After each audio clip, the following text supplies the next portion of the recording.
Magandang araw mga amo at welcome sa Kalye Topic. So sa video na to ay magkokomento tayo patungkol po dito sa di umano ay napapabalitang pagkandidato o pagtakbo ni Senador Robin Padilla sa mas mataas.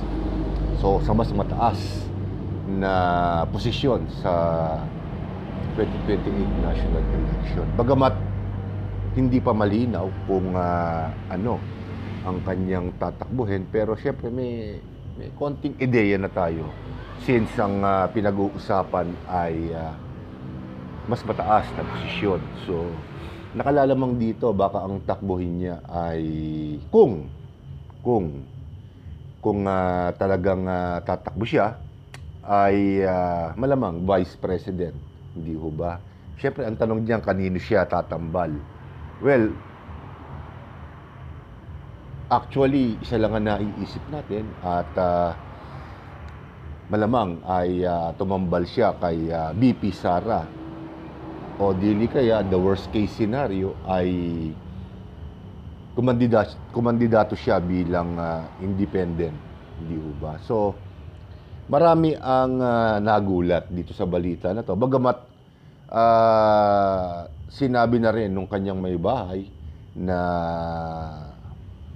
si Mariel Rodriguez, tama ba ako? Parang si Mariel Rodriguez, na hindi niya nais, kumbaga hindi niya gusto na kumandidato pa sa mas mataas na posisyon si Senador Robin Padilla, bagamat syempre, sa pamilya, yung lalaki ang nasusunod, hindi ba? So, bagamat syempre kailangan pakinggan mo rin yung sinasabi ng iyong esposo dahil wala namang nais yan kung hindi yung kung ano yung makabubuti sa kanya. Bagamat siyempre ang pinag-uusapan dito ay politika, so tanggapin natin na kunyari ay talagang pinag-iisipan niya ng seryoso ang pagkandidato bilang vice president, di ba? Yun na lang. So, ako sa opinion ko hindi naman sa sinasabi ko na hindi siya kwalipikado. Well, kwalipikado siya kung ang pag-uusapan ay kwalifikasyon, hindi ba? Hindi naman siya at nasa tamang edad siya, so pwede siya kumandidato. At naniniwala naman ako na malaki ang tsansa niya na manalo dahil sa kasalukuyan ang pinag-uusapan pa lamang naman sa mainstream media at sa social media ay kung sino ang tatakbong presidente sa 2028 national election. At syempre, ang numero unong suspect na ika nga dyan o ang nangunguna ay si Vice President Sara Duterte. May mga ilang lumulutang na pangalan na maaari niyang makatunggali katulad ni Secretary John Vic Remulla o dili kaya ay ni Senador Raffy Tulfo at syempre si Senador Risa Hontiveros. Pero syempre, yan ibang paksayan. Ang ating tututukan ay itong si Senador Robin Padilla. Well, kung napanood nyo naman yung aking mga nakalipas na video patungkol kay Senador Robin Padilla at lalong-lalo na nung siya ay kumandidato bilang senador at nag-number 1 pa nga, ay alam niyo naman ang tayo ko pagdating sa kanya. Maaring hindi ko matawaran ang pagnanais niya na makapagsilbi sa bayan, bagamat siyempre kailangan ko rin questionin yung antas ng kanyang naabot sa edukasyon. Di ba? Marami nagsasabi hindi sapat ang pagnanais mo na makatulong. Dahil yan, kung kadalasan, nagagamit din yan o nasasamantala yan ng mga taong nakapaligid sa kanya. Hindi mo ba? Sabihin na natin nakapagtapos siya ng pag-aaral. Pirmis, iyan ang magiging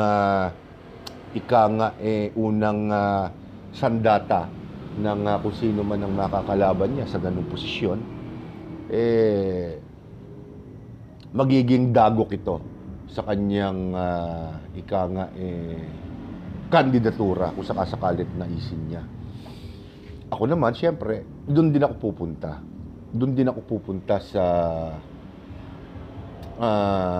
kwalifikasyon ng edukasyon. Di ho ba? Dahil hindi biro. Hindi biro ang pagkandidato bilang ikalawang Pangulo.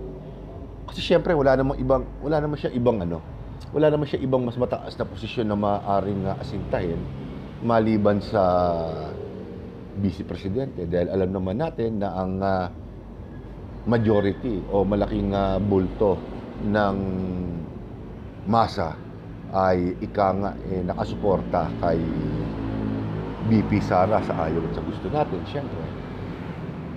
Kaya kung posisyon ang pag-uusapan, talagang doon ako pupunta sa pagkabise. Di ho ba?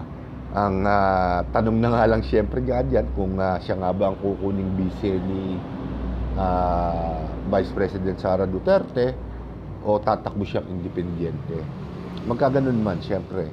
Doon pa rin ako mamumroblema sa level ng edukasyon. Hindi ho ba? At sa kasalukuyan, wala pa naman tayong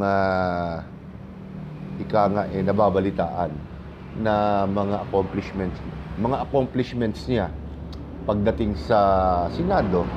Siguro may mga mangilang-ilang batas maaari na hindi ko alam na siya ang nag-author, pero hindi direktang popular sa maraming tao. Hindi ba? Alam ko maraming magagalit sa akin dahil siyempre ang ibubungad sa atin yan ay mas mainam na si Senador Robin Padilla dahil may malasakit sa tao. Iyan din naman po ang bungad ng kahit na sinong kumakandidato at numero 1 nilang slogan sa kanilang kampanya, malasakit at makapagsilbi sa taong bayan. Pero siyempre, nandun pa rin po yung question ng mga taong nakapaligid sa kanya. Lalong-lalo na't kung Vice Presidente ang kanyang nais.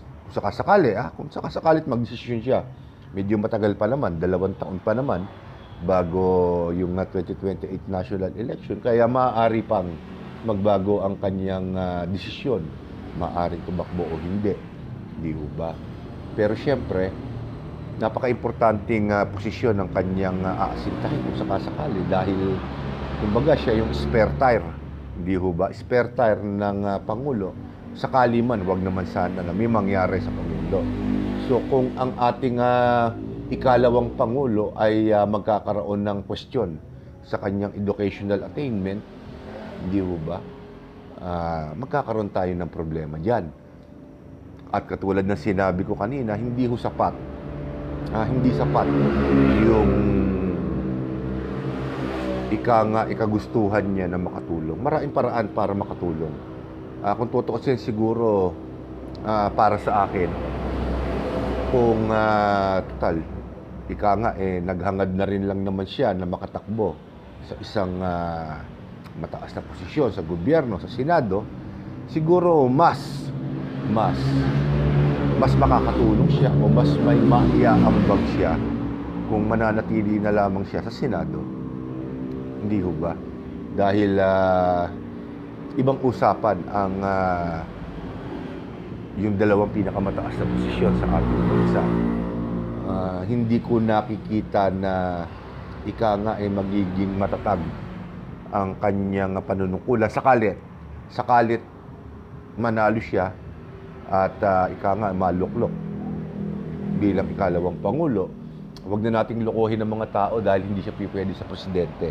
Di ba? Kahit kayong masasabi nyo yan sa inyong mga sarili, hindi siya pwede. Pero sa ikalawang Pangulo, masasabi ko na malaki ang tsansa niya kung kakandidato siya. Popular.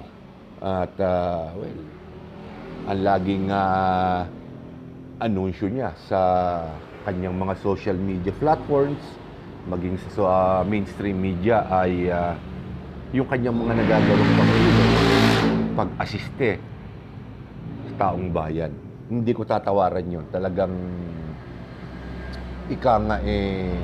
nagagampanan naman niya ng maayos yun bilang patas na pagkomento sa kanya. Pero siyempre, handon pa rin talaga yung question ng edukasyon. At ewan ko sa inyong mga amo, pero ako, nagiging totoo lang ako. Totoo na ang popularity ang isa sa mga pinakamagandang sandata para ikaw ay manalo sa kahit na anong posisyon sa gobyerno. Yan ang unang inaasam ng mga politiko. Ang makilala, ang maging sikat, maging bukang bibig ng bawat masang Pilipino. Dahil kapag ka ang pangalan mo ay bukang bibig, hindi ho ba, mas malaki ang matitipid mo sa mga pinansyal na aspeto ng kampanya, dahil alam mo sa isip mo na sapat na yung mai-anunsyo mo na ikaw ikakandidato sa ganitong posisyon. At halos minimal na lang ang magiging gastos mo. Hando na ako. Bagamat siyempre hindi rin tayo makakatutol kung sadyang naisip ni Senador Robin Padilla. Pero sa akin, pakaisipin muna niya, dahil kung nahahalata niya ngayon at nararanasan malamang na rin niya ngayon, talagang tapunan ng puti. Tapunan ng puti sa politika. Baka hindi na siya tumagal sa ganun. Sa Senado nga lang, nakikita ko medyo napipito na siya. Umiinit na ang ulo niya, at kuminsan nakapagbibitaw siya ng mga salita na hindi naman angkop sa isang lingkod publiko na nasa ganung uri ng posisyon. Hindi ho ba dapat diplomat ka lagi sa lahat ng oras? Mga ganung bagay na hindi ko pa nakikita kay Senador Robin Padilla. Talagang parang ang style niya, style kanto pa rin, na lagi siyang uhaw, lagi siyang gutom sa atensyon. Bagamat alam niyang sikat na siya. Ang hinahanap ko sa kanya, kung sakasakali na siya ay kakandidato, yung nandito. Hindi ho ba? At mga batas na kung saan may talagang saysay. Hindi ho ba? Yung talagang makakatulong. Yung makakatulong sa taong bayan. At yung malapit sa sikmura. Siguro kapag nagawa niya na yung mga bagay na yon, baka maikonsidera ko na iboto siya. Pero sa kasalukuyan, siguro dapat manatili muna siya sa Senado at konting practice pa. Hindi ho ba? Kumbaga, kailangan kumbinsihin niya muna tayo na siya ay may sapat na kakayahan. Madaling sabihin, napakadaling sabihin na may sapat kang kakayahan para magampanan mo yung nasabing posisyon na yon. Pero kapag nahandong ka na, ibang istorya na yan. Ibang istorya na yan. Maaaring mabanggit mo sa inyong mga kampanya, sa inyong mga interviews, na ganito ang gagawin mo. Pero kapag nahandong ka na sa ganung posisyon, baka medyo mahirapan ka, dahil siyempre, doon napapasok yung ikakulangan mo sa kaalaman. At mangangailangan ka na ng mga advisors. Hindi ho ba? Karaniwan sa mga nagkakaproblema sa mga politiko, o karaniwan nagiging problema ng mga politiko ay yung mga advisors nila. Gumagalaw yan ng hindi nila nalalaman at ipinangangalandakan nila na sila ay empleyado, political advisor, ni ganito. Unknowingly, na gumagawa na pala ng hindi maganda at nakakaladkad na ang pangalan ng kanyang ama. So, parang doon pagdating sa aspeto na yon, wala pang masyadong ikaranasan si Senador Robin Padilla. Bagamat ito'y balita lamang, kinukomentuhan lamang natin to dahil syempre, what if? Kung sakasakali, hindi ho ba, na kumandidato siya, ay nauna na tayong nagkomento. Bagamat ito ay saglit na balita lamang, pero napakalaking impact nito. Hindi ho ba? Baka sakali mapanood ni Senador Robin Padilla to. I meant no harm sa inyo. Senador Robin Padilla, bagamat karapatan ko naman magsalita. Patungkol sa kanya. Siguro sa estado niya o sa katayuan niya ngayon, sapat na muna ang maging senador siya. Kung talagang nais niya o kung talagang buong ang desisyon niya na kumandidato, maaari naman niyang gawin yon. Pero hindi ba dapat pag nilayan muna niya yung mga bagay-bagay kung talagang gusto pa niyang pumanik sa mas mataas na posisyon. Dahil napakahirap po nun. Napakaraming bagay ang kinakailangan mong i-organisa. Hindi ho ba? Hindi ka lang, sa sistema ng gobyerno natin ngayon, kahit ang vice presidente ay mabigat ang nagiging partisipasyon sa gobyerno at binibigyan siya ng mga posisyon o mga gawain na halos angkop na rin para sa isang pangulo. Kung hindi mo ma-perform ito, kung hindi mo ito magagawa ng maayos, hindi ba? Parang ipinahamak lang, due to popularity lang siya nanalo. Pero when it comes to his performance, baka magkaroon na ng problema. Hindi ba? Bakit hindi muna natin pabayaan ito dun sa mga tao may sapat na kakayahan at dunong para mapanghawakan yung mga matataas na posisyon na yan. Hindi ba? Kumbaga, wag muna siyang humalo dyan.